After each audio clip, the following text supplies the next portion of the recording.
Hello friends, आप सभी का मेरे इस वीडियो में स्वागत है। आशा करती हूँ कि आप सभी बहुत ही अच्छे होंगे, स्वस्थ होंगे, मस्त होंगे, एकदम मतलब अच्छे से पढ़ाई कर रहे होंगे। हमने जो हमारा निर्देशांक ज्यामिति था, इसका जो पार्ट 1 था वो पूरी तरह से कम्प्लीटली देख लिया था।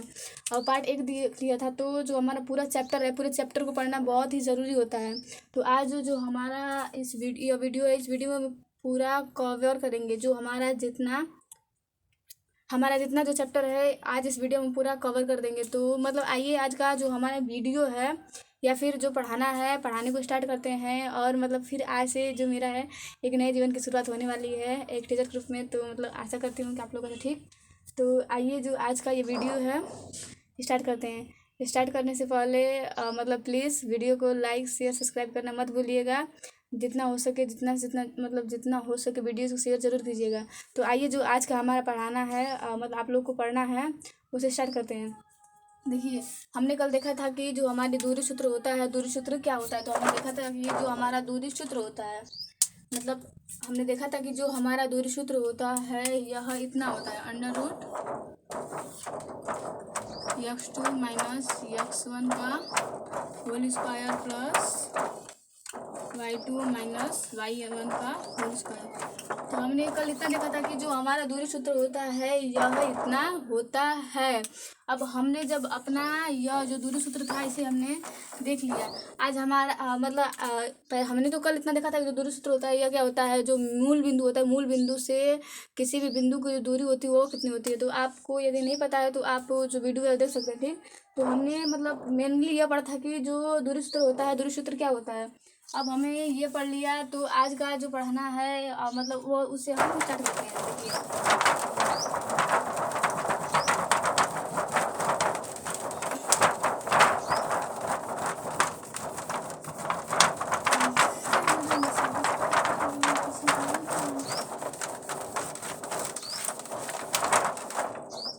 अब जो हमारे आज का पढ़ाने का मतलब जो है कि मान लीजिए यहाँ पर कोई एक रेखा है, ठीक। अब यहाँ पर एक कोई पॉइंट दिया हुआ है और यहाँ पर कोई पॉइंट दिया हुआ है, ठीक। इसका मान लीजिए कि इसकी जो मतलब इसका जो बिंदु है यह 3,4 है और जो यह बिंदु है यह 5, मतलब ना मान लीजिए 5,4 है, ठीक। हमने देखा कि जो हमारा पहला बिंदु था यह 3,4 था और जो दूसरा बिंदु था यह 5,4 था। यदि आपसे पूछता है कि जो बिंदु दिए हुए हैं या फिर जो रेखा है, रेखा का मध्य बिंदु कितना होगा। यहाँ से पूछ ले कि मान लीजिए कि यहाँ से मतलब यह दूरी और जो हमारी यह दूरी है यह दोनों बराबर है, ठीक।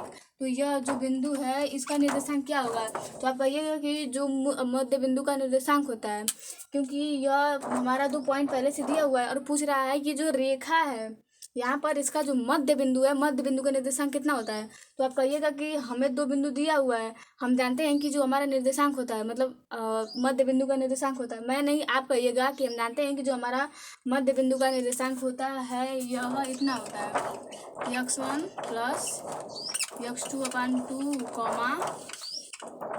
y1 प्लस y2/2, ठीक।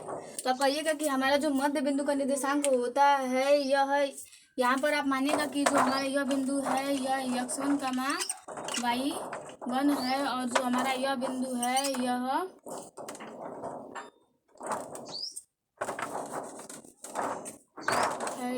x2, y2 है। और इसी पर मतलब आप इतना मानिएगा कि जो हमारा पहला बिंदु है यह x1, y1 है और जो हमारा दूसरा बिंदु है यह x2, y2 है। अब पूछेगा कि मध्य बिंदु कितना होता है। तो आप कहिएगा कि चूंकि हम इतना सूत्र जानते हैं कि जो हमारा मध्य बिंदु होता है, मध्य बिंदु का जो निर्देशांक होता है यह x1 प्लस x2/2 होता है और y1 प्लस y1 मतलब y1 प्लस y2/2 होता है। जब हम इस पर इसका मान रखेंगे तो हमारा जो मध्य बिंदु होगा, मध्य बिंदु का निर्देशांक पता चल जाएगा। कैसे, तो देखिए यहाँ पर हमारा x1 क्या है, 3 है। यहाँ पर देखिए हमारा जो x1 है यह 3 है, ठीक। हमारा जो x2 है यह 5 है। अब दोनों में से 2 से भाग लगा दीजिए, फिर कॉमा कीजिए। अब जो y की निर्देशांक है तो इसमें y1 जो है यह 4 है, ठीक। और जो हमारा y2 है यह भी हमारा 4 ही है। तो बस ऐसे 2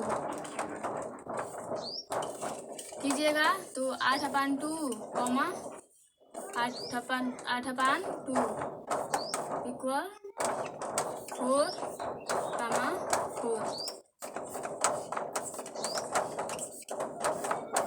तो पाएंगे कि जो हमारा मध्य बिंदु होता मध्य बिंदु था, मध्य बिंदु का जो हमारा निर्देशांक था वह 4,4 था। ये हमारा हो गया मध्य बिंदु का निर्देशांक। आप इससे मतलब आपको यदि फार्मूला याद है तो आप पूरा रख सकते हैं। और फार्मूला बहुत इजी है, आप इसे 1-2 बार पढ़िएगा आपको याद हो जाएगा। इसमें बस आप इतना जानिएगा कि जो यक्स होता है, पहला जो बिंदु होता है किसी भी का, यहाँ का जो यक्स होता है और यहाँ का यक्स होता है, क्योंकि इसमें 2 ही बिंदु प्राप्त होते हैं और 2 ही बिंदु का मध्य बिंदु हमें ज्ञात करना होता है। 2 बिंदु प्राप्त हैं तो जो कॉमन है सजाती हैं, यहाँ पर यक्स दोनों सजाती है, दोनों को जोड़ दीजिए। और जैसे कि अनुपात निकालते हैं तो अनुपात में कुल पदों का योग बटे कुल पदों की संख्या करते हैं, वैसे ही यहाँ पर हमारा जो x1 है और कॉमा x2 है तो दोनों प्लस करके दोनों से भाग लगा दीजिए तो हो जाएगा x1 प्लस x2/2। और उसी तरह y में भी कीजिएगा, इसमें भी आप y1 प्लस y2/2 कर दीजिएगा तो हमारा जो मध्य बिंदु होगा, मध्य बिंदु का निर्देशांक पता चल जाएगा।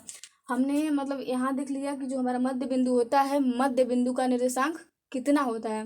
अब हमने देखा कि जो हमारा मध्य बिंदु होता है क्या होता है। अब मान लीजिए कि हमने दूरी सूत्र निकालना सीखा था फिर, और मतलब यह हो गया ठीक। अब मान लीजिए कि यह मध्य बिंदु हमें नहीं पता है, यहाँ पर मान लीजिए कि हमने 4,4 निकाले ठीक। अब क्या गारंटी है कि कोई रेखा है इसे केवल मतलब इसमें क्या प्रूफ है कि कोई भी रेखा होगी केवल मध्य बिंदु से ही क्या मतलब काट देती है। तो यहाँ पर तो आधा मिल जाता है, मिल जा रहा है, लेकिन अभी बात करेंगे कि अगर यह मध्य से न काटे ठीक। अब मान लीजिए कि यहाँ पर एक रेखा है ठीक, रेखाखंड मान लीजिए, क्योंकि इसका अंत हमें मतलब बिंदु पता है ठीक। यहाँ पर हमें एक रेखा दी हुई है ठीक, और यहाँ पर एक जो तीसरी रेखा है, मतलब जो तीसरी रेखा है इसे आकर यहाँ से विभाजित कर दीजिए ठीक। अब आपको कैसे पता चलेगा कि जो यह दूरी कितनी है और यह दूरी कितनी है ठीक। तो यहाँ पर आप कंफ्यूज मत होइएगा कि यह दूरी कितनी है और यह दूरी कितनी है। तो इसे भी ज्ञात करने के लिए हमारे पास एक सूत्र आता है जिसे हम बाय विभाजन सूत्र कहते हैं। बाय भी कहते हैं और अंतर विभाजन सूत्र भी कहते हैं। इन दोनों में मतलब बाय और अंतर बस इतना अंतर होता है कि जो अंतर में होता है प्लस होता है और जो बाय में होता है वह माइनस होता है। अब मान लीजिए कि हमारा एक यहाँ पर रेखाखंड ठीक, इसे एक तीसरी रेखा आकर ऐसे विभाजित करके चली गई। अब पूछ देगा कि जो यह रेखाखंड है और ये रेखाखंड है तो इसका अनुपात कितना होगा। ये मतलब जो यह एक रेखाखंड थी, इससे एक तीसरे रेखाखंड मान लीजिए कि ऐसे एक रेखा गई थी ठीक, उसे आकर तीसरी रेखा से विभाजित कर दिया है। तो पूछ सकता है कि जो हमारा ये मतलब इधर का जो रेखाखंड है और इधर का रेखाखंड है, इन दोनों का अनुपात कितना होगा। तो इसी के लिए हम मतलब एक मान लीजिए कि ठीक, तो इसी के लिए हमारा एक सूत्र होता है कि जो बाय विभाजन सूत्र होता है, अंतर विभाजन सूत्र।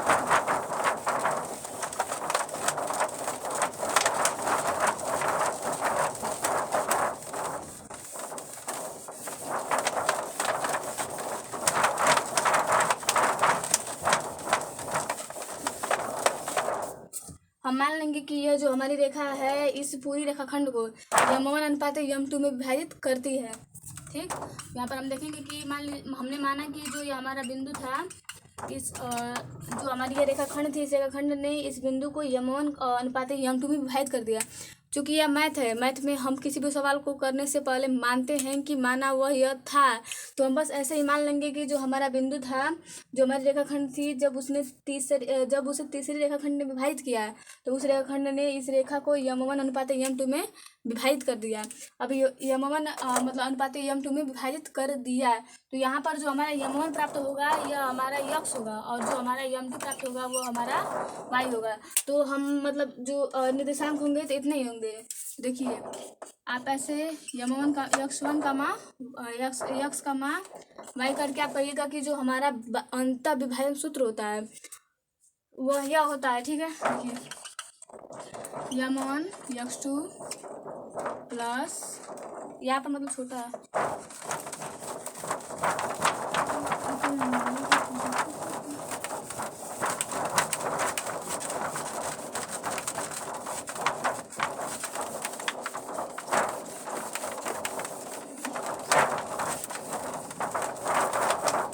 आप कहिएगा कि जो हमारा विभाजन सूत्र होता है या फिर अंतर विभाजन सूत्र होता है ठीक। अंतः विभाजन सूत्र से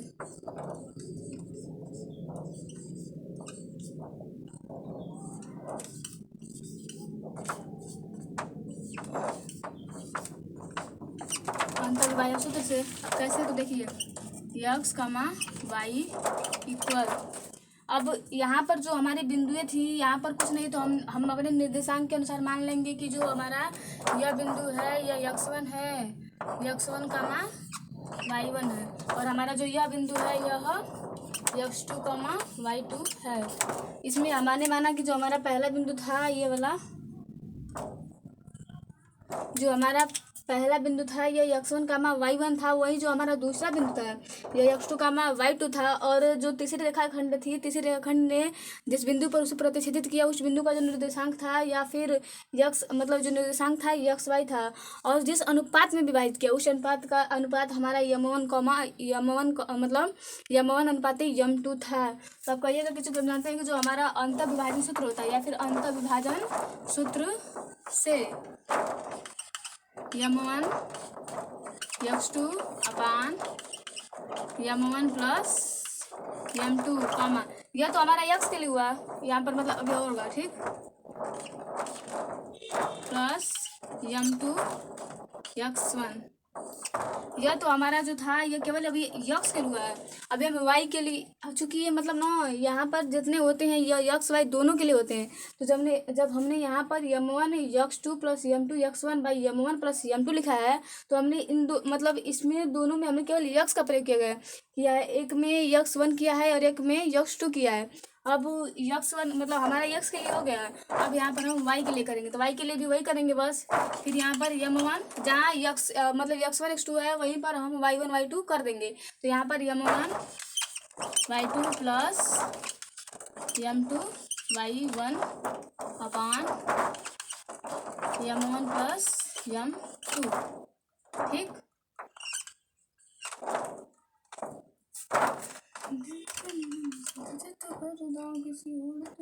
तो यहाँ पर हमने देखा कि जो हमारा मतलब अंतर विभाजन सूत्र होता है यह इतना होता है कि जो अंतर विभाजन सूत्र होता है यह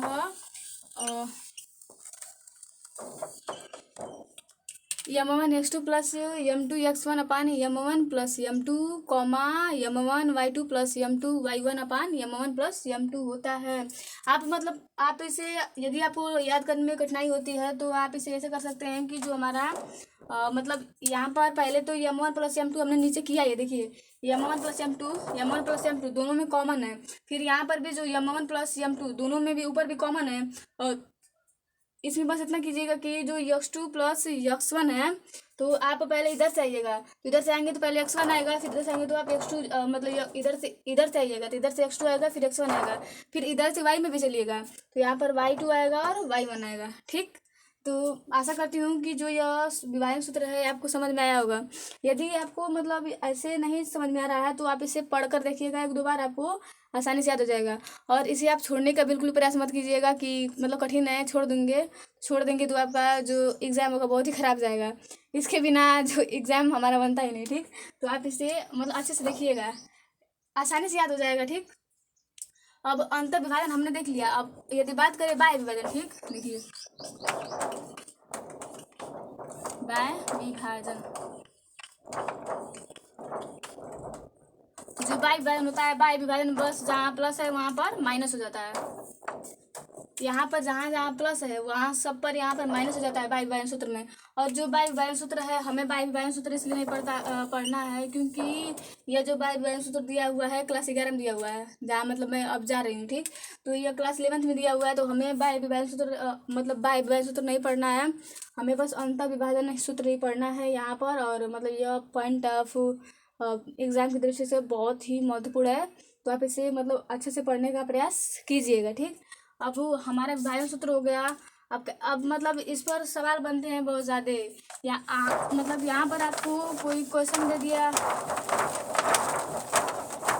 यहाँ पर आपको मतलब m1 y2 का मान दे देगा और पूछेगा कि आप इसका सोल्यूशन कीजिए, तो आप आशा करते हैं कर लेंगे।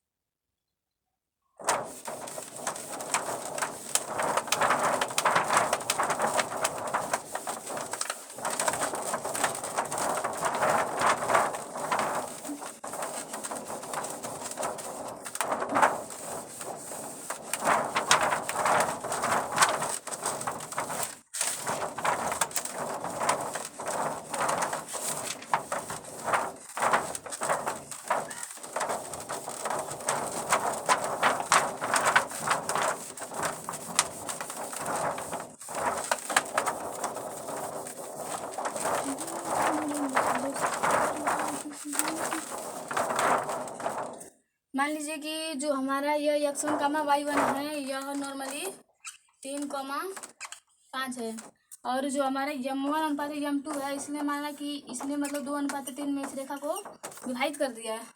यहाँ पर हमने माना कि जो हमारा m1, x2 था वह 3, और मतलब x1, y1 था यह 5, 3 था, और जो हमारा दूसरा निर्देशांक था यह 4, 7 है। ठीक, यहाँ पर हमने मान लिया कि जो हमारा पहला निर्देशांक था यह 3, 5 था, और दूसरे बिंदु का जो निर्देशांक था यह 4, 7 था, और जो तीसरी रेखा थी, तीसरी रेखा ने इस रेखा को 2:3 में विभाजित कर दिया। अब पूछ देगा कि आपसे कि जो मतलब यहाँ पर XY है, XY के निर्देशांक क्या होंगे, तो आप जो अंतर्व्यय सूत्र होता है, अंतर्व्यय सूत्र पर रखिएगा, यह आपका जो आंसर होगा पूरी तरह से आ जाएगा। जैसे कि मान लीजिए हम रखते हैं, ठीक, तो पहले हम लिखेंगे सूत्र से। ठीक,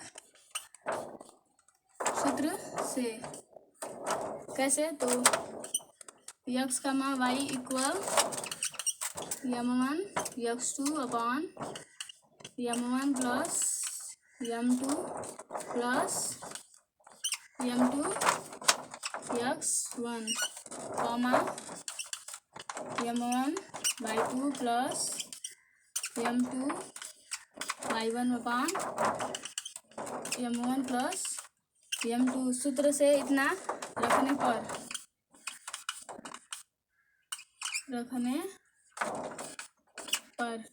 अब आप इसमें जो हमारा मतलब जो बिंदु के निर्देशांक दिए हुए इसका आप मान बैठाएंगे, तो हमारा x1 और कमा जो x मतलब x, y है, y का मान इसका जो निर्देशांक होगा निकल जाएगा कि जो यह निर्देशांक है यह कितना है। तो देखिए आप लिखिएगा x, y। ठीक, यहाँ पर आप m1 का मान कितना है, देखिए यहाँ पर है m1 का मान 2 है और m2 का मान 3 है, तो m1 का मान 2। अब इधर से आइएगा तो x का मान 4, x2 का मान मतलब 4, फिर m2 का मान 3 और गुणे, यहाँ पर मतलब गुणे का चिन्ह।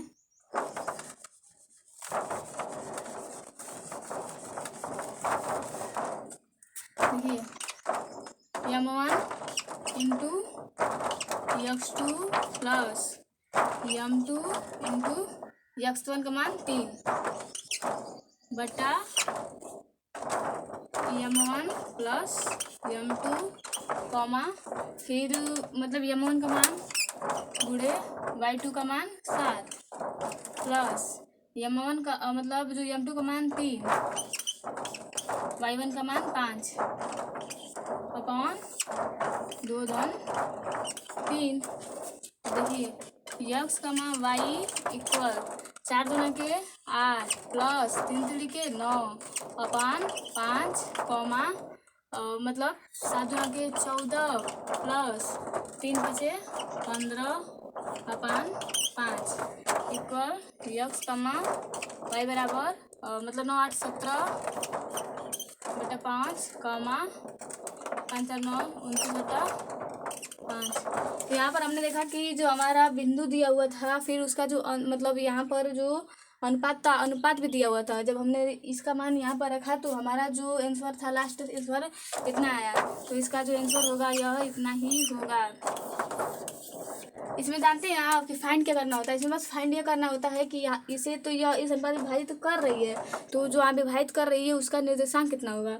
उसमें हमने देखा था कि वह मतलब बस मध्य बिंदु को पूछ रहा था, लेकिन इसमें मतलब इसमें यह क्या होता है, क्या करना होता है कि कोई भी रेखा है, खंड है, उसे कोई आकर कहीं से विभाजित कर दे रही है, और विभाजित कर रही है तो हमारा अनुपात दिया हुआ कि मतलब ये वाला पॉइंट इतना है और इधर की रेखा खंड की लंबाई इतनी है और इधर है, दोनों का अनुपात इतना दिया हुआ है। जब अनुपात दिया हुआ है तो हम इस सूत्र के द्वारा जो उसके निर्देशांक है कि उस बिंदु पर मतलब यह जो बिंदु है, बिंदु का किस बिंदु पर इसने प्रतिच्छेदित किया और इसका जो निर्देशांक क्या है तो आप ज्ञात कर लीजिए। तो हमने यहाँ पर पाया जो हमारा यह निर्देशांक था, निर्देशांक कितना था 17/5 था कॉमा 29/5 था। तो यहाँ पर हमने देखा कि जो हमारा निर्देशांक था यह 17/5 था और कॉमा 29/5 था। तो आशा करती हूँ कि जो आपको विभाजक सूत्र है यह भी आसानी से समझ में आ गया होगा। आप यदि इसे अच्छे से याद कर लेंगे, मतलब बढ़िया से देख लेंगे और देख लेंगे तो आपको आसानी से आ जाएगा। लेकिन फिर भी केवल रटिएगा सही है, लेकिन फिर मतलब जो मान होता है, यह जो दिए होते हैं, आप इसे अच्छे से बैठाने का प्रयास कीजिए, क्योंकि इसे करते समय बहुत से कन्फ्यूज़न आता है कि मतलब मैं खुद कन्फ्यूज कभी कभी हो जाती थी इसे लगाते लगाते। तो आप तो अभी मतलब सीख रहे हैं, तो आप इसे अच्छे से बैठाने का प्रयास कीजिएगा। यदि आप एक जगह भी गलती करते हैं तो जो आपका पूरा सवाल है पूरी तरह से गलत हो जाएगा। अब हमारा विभाजन सूत्र हो गया है। हम मान लीजिए कि हमने कल दूरी सूत्र देखा था। दूरी सूत्र में हमने बस मतलब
हमने कल अपना दूरी सूत्र देखा था। मान लीजिए कि मतलब जो हमारा दूरी सूत्र था यह था कि जो दूरी सूत्र होता है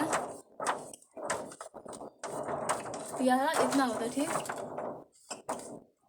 √x2 माइनस x1 का whole square plus y2 minus y1 का होल स्क्वायर। हमने इतना देखा था कि जो हमारा दूरी सूत्र होता है, दूरी सूत्र इतना होता है, ठीक। अब मान लीजिए कि इस पर एक प्रश्न देता है, यहाँ पर मतलब दिया होगा, देख लेंगे।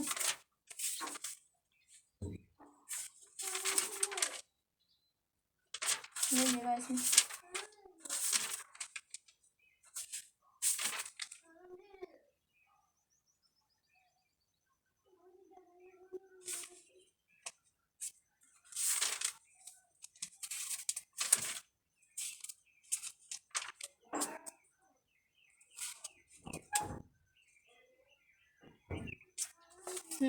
मान लीजिए कि वाई के वे मान ज्ञात कीजिए जिनके बिंदु 3,2 का बीच की दूरी इतनी है। अब यहाँ पर मतलब हमने विभाजन सूत्र देखा था, तो यहाँ पर एक प्रश्न पूछता है। देखिए यहाँ पर वाई के वे मान ज्ञात कीजिए जिनके लिए बिंदु 5,-3 और 13, वाई के बीच की दूरी 10 मात्रक दिया हुआ है। तो यहाँ पर यदि आपको दूरी दे रहा है, ठीक, मतलब हम यहाँ पर दूरी निकालते हैं। अगर पहले ही मान लीजिए कि हमारी जो दूरी है यक्स है, यदि आपको पहले ही दूरी दे रही है कि इसकी जो दूरी है इतनी है, तो आप इसे इस पर इसका मान रख कर यदि वर्ग करेंगे तो हमारा जो आंसर होगा किसका मतलब किस कहाँ पर होगा, तो आसानी से हो जाएगा। यहाँ पर देखिए दोनों पक्ष का वर्ग करने को, जैसे कि मैं मतलब इसी सवाल को लगा रही हूँ, क्या करें, ठीक। तो मान लीजिए कि यहाँ पर हमारा प्रश्न दिया है कि जो हमारा बिंदु है यह 5,-3 है और 13, y है। देखिए पहला हमारा जो बिंदु ए है यह 5,-3 है, और जो हमारा बिंदु बी है यह 13, y है। यहाँ पर आप देखिएगा कि जो बिंदु ए है 5,-3 है, और जो हमारा बिंदु बी है यह 13, y है। और इसके जो मतलब यहाँ पर एक वैल्यू हमें फाइंड करना है, इसलिए हमें इस दोनों की जो बीच की दूरी है इसने 10 मात्रक दिया है। इसके जो बीच की दूरी है हमें 10 मात्रक दिया है। अब मान लीजिएगा कि मात्रक, ठीक। तो यहाँ पर हमें बिंदु तो दिया, ठीक। हमें यहाँ पर ये जो बिंदु था ये 5,-3 दिया, जो हमारा बिंदु बी था यह 13, y दिया। लेकिन जो हमारा जो y2 था, y2 का मान नहीं दिया, यहाँ पर बस y लिख दिया, और जो इनके दोनों के बीच की दूरी थी ये 10 मात्रक लिख दिया।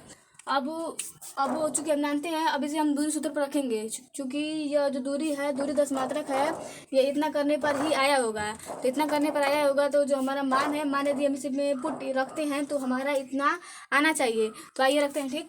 यदि इतना इक्वल हो जाएगा तो हमारा जो y का मान है, y का मान निकल जाएगा। तो मतलब हम सिंपल रखते हैं, ठीक। देखिए आप देखेंगे कि जो हमारा x2 है यह 13 है, ठीक। जो हमारा मतलब x1 है यह 5 है, x1 का होल स्क्वायर प्लस आप देखेंगे कि जो हमारा यहाँ पर मतलब क्या है y2 जो है यह जस्ट y है, और जो हमारा y1 है -3 है, तो -3 है,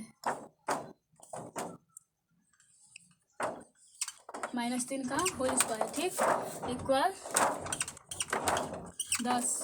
अब यहाँ पर देखिए यदि आप 13 में से 5 घटाते हैं तो यहाँ पर आएगा 8 का whole square plus y minus minus plus y plus 3 का होल स्क्वायर इक्वल 10। अब यहाँ पर आपको बस मतलब इसमें जब दूरी दिया हो तो आपको बस एक जगह ध्यान रखना चाहिए कि मतलब यहाँ पर जाता है तो यहाँ पर हम बस इसका वर्ग करते हैं, वर्ग करेंगे तो हमारा इजीली आ जाएगा। तो आप कहिएगा कि दोनों पक्षों का वर्ग करने पर, देखिए दोनों पक्षों का वर्ग करने पर, अब आप यहाँ पर दोनों पक्षों का वर्ग करते हैं, ठीक। तो हमारा मतलब जो हमारा यह स्क्वायर है और हमारा जो रूट है, तो रूट से जो स्क्वायर है, स्क्वायर और रूट है, तो स्क्वायर से जो हमारा रूट है कैंसिल हो जाएगा, तो यहाँ पर यह हट जाएगा, बचा कितना, तो 8 का whole square plus y plus 3 का होल स्क्वायर इक्वल 10 का मतलब 100 डायरेक्टली, तो यहाँ पर होगा वाई प्लस 3 का होल स्क्वायर इक्वल 100 माइनस 64। यहाँ पर 8 का वर्ग मतलब 8 का यदि आप वर्ग करेंगे तो ठीक है 64 आएगा, तो मैंने डायरेक्टली लिख लिया क्योंकि मेरे पास ज़्यादा स्पेस नहीं था, ठीक। तो बस यहाँ पर देखिए वाई प्लस 3 का होल स्क्वायर इक्वल, यहाँ पर आप घटाएंगे तो 10 में से 4 गया 6 और मतलब 36 आएगा। तो आप फिर यहाँ पर ध्यान रखिएगा, यहाँ पर हमारा जो 36 है, ठीक, और यहाँ पर हमारा y प्लस 3 है, तो यदि आप इसका वर्ग इधर करते हैं, पक्षांतर करते हैं, तो यह अंडर रूट में आ जाएगा। तो आप मतलब दूसरे सूत्र निकालते समय बस दो जगह पर विशेष ध्यान दीजिएगा। पहला यह ध्यान दीजिएगा कि जो हमारा पहले में पक्ष में आता है, पहले में हम वर्ग करते हैं, और जब वर्ग कर लेते हैं तो मतलब जो वर्ग होता है इसे हम a प्लस बी के होल स्क्वायर पर न तोड़ के केवल पक्षांतर कर देते हैं। तो हम पक्षांतर करेंगे तो हमारा इतना आएगा, देखिए y plus 3 equal under root 36। अब जब अंडर रूट 36 है तो अंडर रूट 36 कितना होगा, वाई प्लस 3 बराबर प्लस माइनस 6। यहाँ पर हमने देखा कि हमारा जो अंडर रूट 36 था, अंडर रूट 36 का प्लस माइनस 6 निकला। अब प्लस माइनस 6 क्या होता है, तो आप जानते हैं कि जब कोई भी संख्या वर्गमूल से बाहर निकलती है या फिर मतलब अंडर रूट से बाहर निकलती है तो उसके साथ हमेशा प्लस माइनस आता है। तो बस यहाँ पर इतना ही है कि वाई प्लस 3 जो होगा, वाई प्लस 3 बराबर माइनस प्लस माइनस 6 होगा। अब आप एक बार प्लस पर धरिए और बाद माइनस पर धरिए, ठीक। तो यहाँ पर वाई बराबर कीजिएगा आप, तो एक बार प्लस 6, यहाँ पर जो प्लस 3 था यहाँ पर -3 हो जाएगा, ठीक। तो y बराबर 3। अब पहला y का जो हमारा पहला मान था इतना आया था, ठीक। अब हमने प्लस मतलब यहाँ पर हमने प्लस लिया था, अब हम माइनस लेते हैं, ठीक। देखिए y बराबर -6 -3, तो y बराबर -9। इसमें जो y का एक मान 3 आएगा और जो y का दूसरा मान है यह -9 आएगा। इसमें कितना दिया है, तो इसका मतलब आप चाहें तो ये निकाल सकते हैं, लेकिन यदि आप सवाल को सॉल्व करते हैं तो सवाल को जितना सॉल्व किया जाता है उतना ही वह अच्छा लगता है। तो आप लास्ट पॉइंट पर आइएगा, कहिएगा कि जो हमारा यह दूरी होगी मतलब जो y का मान होगा, y का हमें 2 मान प्राप्त होगा, जिसमें यदि बात करें प्लस में लेंगे तो हमारा 3 आएगा, यदि हम माइनस में लेंगे तो हमारा -9 आएगा। तो आशा करती हूँ कि जो ये दूरी सूत्र है, दूरी में मतलब यदि आपको दूरी दिया है, यदि किसी भी जो कोई भी जो पॉइंट दिया पॉइंट का मान फाइंड करना है तो आप इसे इजीली कर लीजिएगा, ठीक। सही है, तो मतलब अब हमारा इतना हो गया। हमने विभाजन सूत्र देखा, हमने दूरी सूत्र देखा। दूरी सूत्र में यदि दूरी दिया हुआ हो तो हम कैसे इस वैल्यू को फाइंड करेंगे अभी हमने देख लिया। अब जो कि हमारा जो मतलब यहाँ पर जो हमारा प्रश्न बनता है, प्रश्न में हमें इससे ज़्यादा क्वेश्चन नहीं पूछता है। इसमें जो जितना मतलब जितना पॉइंट ऑफ जो दृष्टि जो मतलब एग्ज़ाम था, एग्ज़ाम की दृष्टि से मैंने आपको सब बता दिया है कि मतलब बता दिया कि क्या होता है। अब एक आता है कि जो संरेखी होती है रेखाएं, संरेखी क्या होती हैं। तो संरेखी में बस आप इतना जानिएगा कि जो AB प्लस BC होता है यह AC के बराबर होता है। इसमें जो संरेखी होता है, इसमें AB प्लस जो AB प्लस BC होता है वह AC के बराबर होता है। इसमें आपको तीन पॉइंट दिए होंगे, इसमें 1 2 3। यहाँ पर आपको कुछ दे दिया होगा, मान लीजिए कि x1 का मान y1 है, यहाँ पर आपको x2 का मान y2 है और यहाँ पर x3 का मान y3 है। यहाँ पर आपको 3 बिंदु दे दिए होंगे और पूछेगा कि रेखाएं संरेखी होगा कि नहीं, तो आप कहिएगा कि माना हमारा ये है, B है, C है। जब हमने इसको और इसको जोड़ा तो यह हमारा जो है इसके बराबर आना चाहिए। तो बस मैंने इतना ही कहा था कि जो AB और प्लस जो मतलब BC होता है यह AC के बराबर होता है। तो संरेखी में बस इतना ही होता है, और मतलब हमारे में ज़्यादा यह प्रश्न नहीं पूछता है कि संरेखी क्या होता है।